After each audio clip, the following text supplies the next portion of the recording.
On one black stone from Babylon, a king stands beside a stepped tower and holds building plans in his hand. That artifact does not prove the miracle of Babel, but it does prove something most people miss. Behind the famous Bible story was a real tower in a real city, and its ruins were measured in the ground.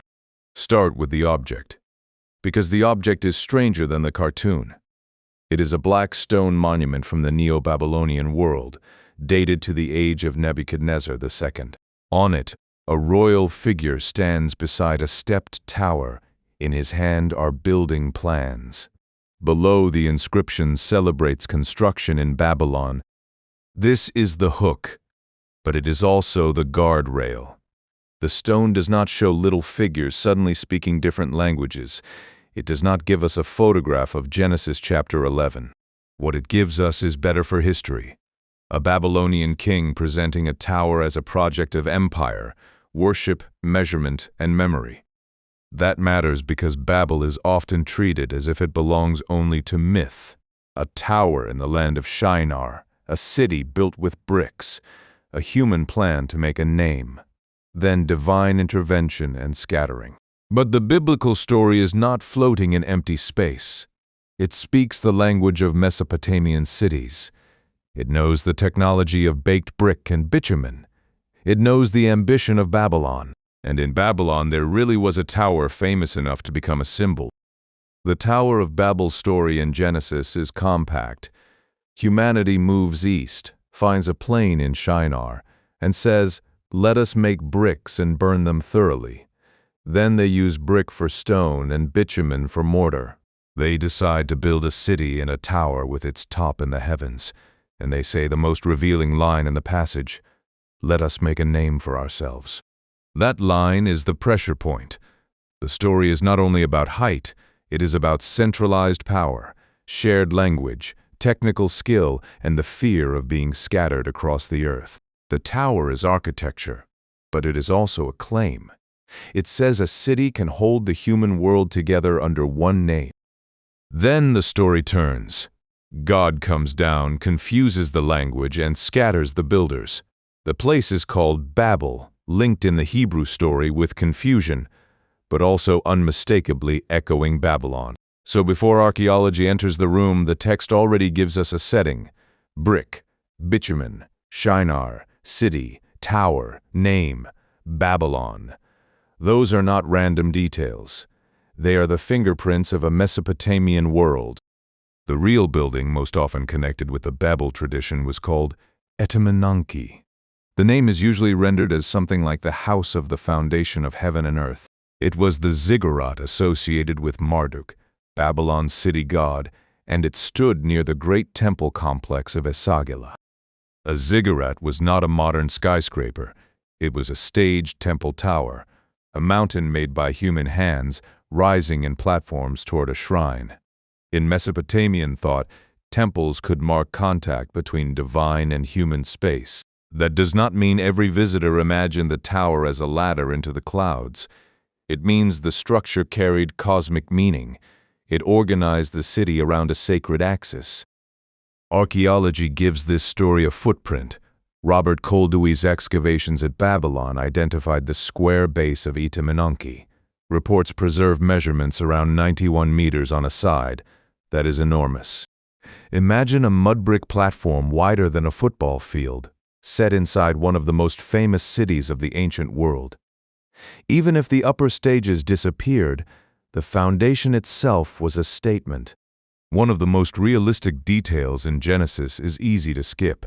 They had brick for stone and bitumen for mortar. In the southern Mesopotamian plain, good building stone was scarce, mud brick was ordinary, and fired brick was precious for monumental work.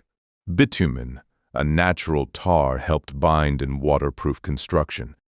That detail does not sound like a later illustrator inventing a fantasy tower. It sounds like someone placing the story in a landscape where brick mattered. Babylon was a city of baked clay, river silt, reeds, and heat.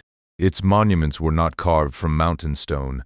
They were assembled from a technology that turned mud into empire. This is one reason the Babel story has such a Mesopotamian feel. It remembers not only a place, but a method.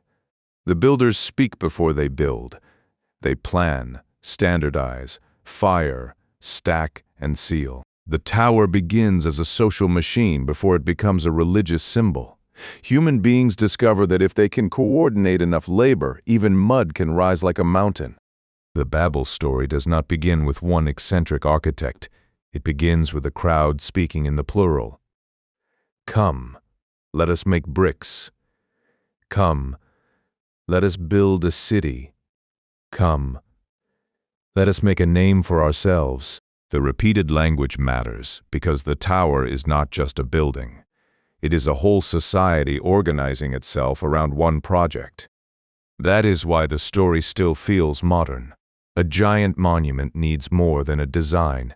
It needs workers, supervisors, food, fuel, transport, accounting, and a political reason to keep everyone moving. In Mesopotamia, monumental building was one of the ways kings made power visible. A city did not merely tell people it was important. It made people walk past proof in baked clay. Genesis turns that machinery into a warning. The builders are afraid of being scattered. They want permanence, unity, and a name that can survive them. None of those desires are strange by themselves. The danger is what happens when a city treats its own name as the center of the human future. The tower rises from brick, but the deeper material is fear. The tower is not known only from ruins. Babylonian scribes also preserved measurements and descriptions connected to the sacred complex. The E-Sagil tablet, now associated with the British Museum in modern summaries, gives dimensions for the stages of Etemenanki. That kind of source matters because it shows the tower was not merely a vague memory. It was measured, described, and placed within learned Babylonian tradition.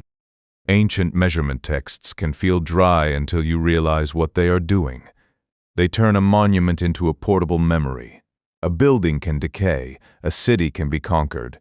Bricks can be robbed, reused, or buried. But a tablet can still say, here is how wide it was. Here is how high the stages were understood to be. Here is the order of the sacred architecture. For our story, this creates a layered picture. Genesis gives us a theological narrative. Babylonian texts give us dimensions and royal pride. Archaeology gives us a footprint. None of those sources are the same genre. That is exactly why they are useful. They do not flatten into one simple proof. They surround the same city from different angles. The phrase "top in the heavens" can sound like a claim that the builders wanted to punch a hole in the sky, but ancient royal inscriptions often use height language to praise temples and city walls. A monument reaches heaven when it overwhelms the eye, dominates the skyline, and marks divine importance. That does not make Genesis harmless or merely architectural. The story is sharp because it takes the language of royal monumentality and turns it inside out. The builders want a name. The city wants to gather. The tower wants to rise. Then the story imagines God descending to see it, a brilliant reversal. The human project is so proud of its height, yet heaven still has to come down to inspect it. Seen against ziggurat culture, the joke becomes stronger. The tower is not just tall, it is a claim about mediation, power, and permanence. It says this city can organize heaven and earth. Genesis answers, no city owns that boundary. No empire gets the final word on the human family. The architecture is real enough to carry the critique. Nebuchadnezzar II is the king most viewers already half know from the biblical world. He ruled Babylon in the 6th century BCE, expanded the city, and left his name across building projects. In later imagination, Babylon becomes a symbol of splendor and arrogance. Historically, it was also an administrative, religious, and architectural powerhouse. Etemenanki was rebuilt and celebrated in this world. That matters for the biblical memory because the exilic and post-exilic imagination knew Babylon not as an abstract name, but as the empire that had swallowed Jerusalem. For Judean writers and readers, Babylon was not only a city of towers, it was a city of trauma, displacement, wealth, and gods that seem to tower over defeated nations. So when Genesis tells of a city that says, "Let us make a name," the line echoes beyond the primeval past. It sounds like every empire that builds itself into inevitability. Nebuchadnezzar's Babylon is not necessarily the origin point of every detail in the Babel story, but it shows why Babylonian architecture could become the perfect language for warning against imperial self-worship. To understand why a ziggurat could become such a powerful biblical image, imagine the city at night. The river is dark. The lanes glow with lamps above the roofline. The staged tower rises as an artificial mountain. Its upper shrine is not a tourist platform. It is a sacred point in the city's map of reality. Modern people separate engineering from religion too cleanly. In Babylon, construction, ritual, kingship, astronomy, and economy could meet in the same complex. Building a tower required labor systems, food supply specialists, brick production, and royal authority. Maintaining it required priests, offerings, archives, and festivals. A ziggurat was not just a pile of bricks. It was civilization organized vertically. Genesis compresses that whole world into one dangerous sentence: "Let us build." The problem is not that building is evil. The Bible itself will later value temples, cities, walls, and craftsmanship. The problem is the dream of total unity under a name humans make for themselves. The tower becomes a symbol of technology without humility, community without calling, and sacred architecture turned into self-advertisement. The most famous part of Babel is the confusion of languages. Archaeology cannot prove that moment. There is no trench where a trowel uncovers the second when speech broke apart. If someone claims the language miracle has been archaeologically verified, they are selling certainty the evidence cannot provide. But the theme is not random. Mesopotamia was multilingual. Empires gathered labor, tribute, officials, merchants, captives, and scribes from many lands. Babylon itself could feel like a world city, a place where languages met under imperial administration. For a small community remembering displacement, that soundscape mattered. In Genesis, shared language begins as unity, but unity becomes dangerous when it serves a closed project of self-exaltation. The scattering is punishment, but it is also prevention. The story imagines God breaking the machinery before one city can absorb the human future. That is why the tower remains powerful even when we are careful about history. It tells a truth about empire. A single voice can become a weapon when it leaves no room for anyone outside the project. The name Babel is part of the story's genius. In Akkadian, Babylon is Babilu, the gate of God. In the Hebrew narrative, Babel is associated with confusion. That wordplay does not erase the city. It attacks its claim. What calls itself the gate of God becomes, in the biblical telling, the place where human speech falls apart. This is not a neutral travel note. It is theological satire aimed at the most magnificent city in the region's imagination. Babylon had walls, temples, processional streets, gates, and royal inscriptions. It could present itself as the center of the world. Genesis answers with a short story placed near the beginning of human history, as if to say the pattern is older than any one king. That is why a real building matters. If Babel were only a cloud castle, the critique would be abstract. But if ancient audiences knew towers like Etemenanki, the story had teeth. It took recognizable architecture and used it to ask what happens when a city confuses sacred height with moral greatness. For later biblical readers, Babylon was not just an impressive old city. It was the empire that broke Jerusalem, carried people away, and turned displacement into a lived memory. That does not mean Genesis 11 was simply written as a direct report about the 6th century. It means Babylon carried a weight that made older stories sound sharper. When a Judean audience heard about a city in Shinar building upward to make a name, the image could touch more than one layer at once. It could be primeval humanity. It could be Mesopotamian tower culture. It could also be the empire that had made its own name by swallowing smaller kingdoms. The story works because Babylon is both place and pattern.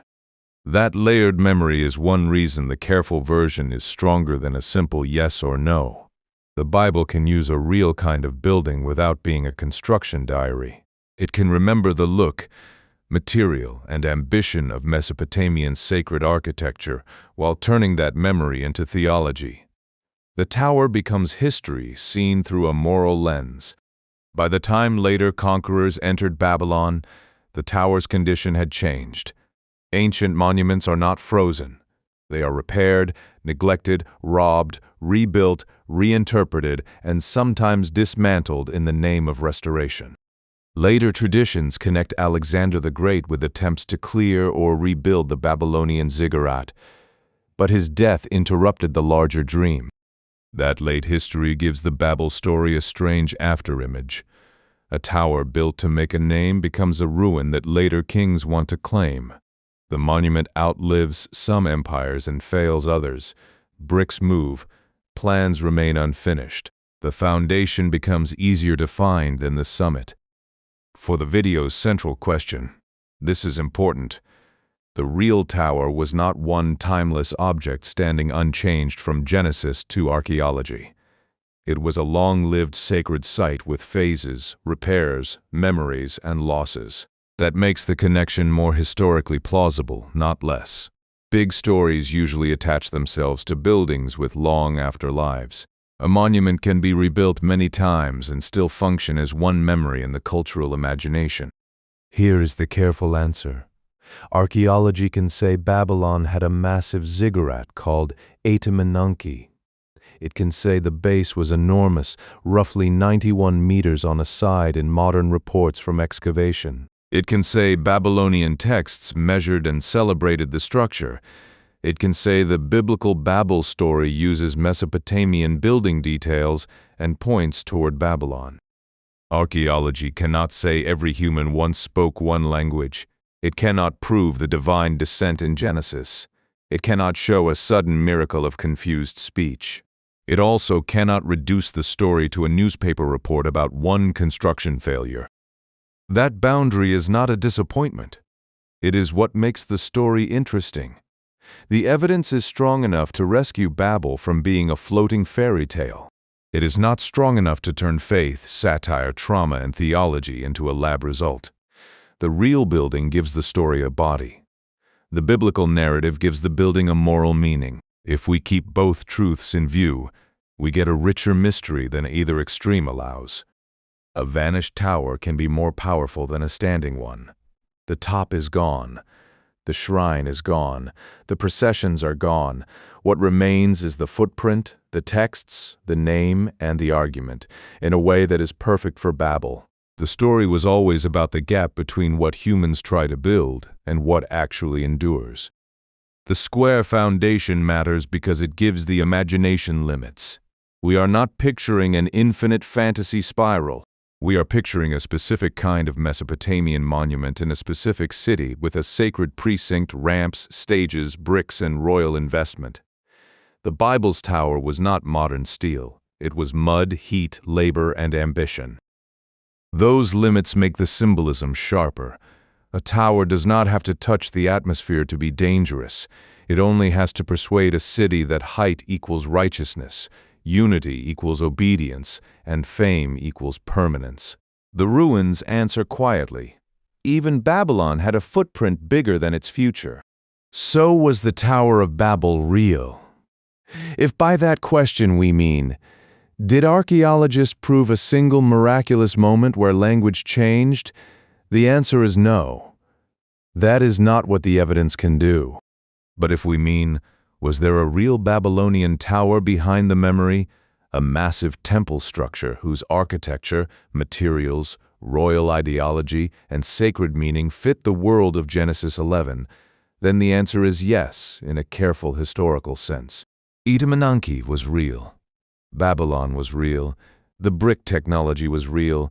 The imperial dream of making a name was very real. That is why the title says the tower was a real building.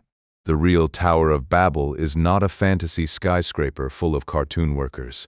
It is a ruined ziggurat, a measured foundation, a royal building project, a biblical satire, and a memory of empire.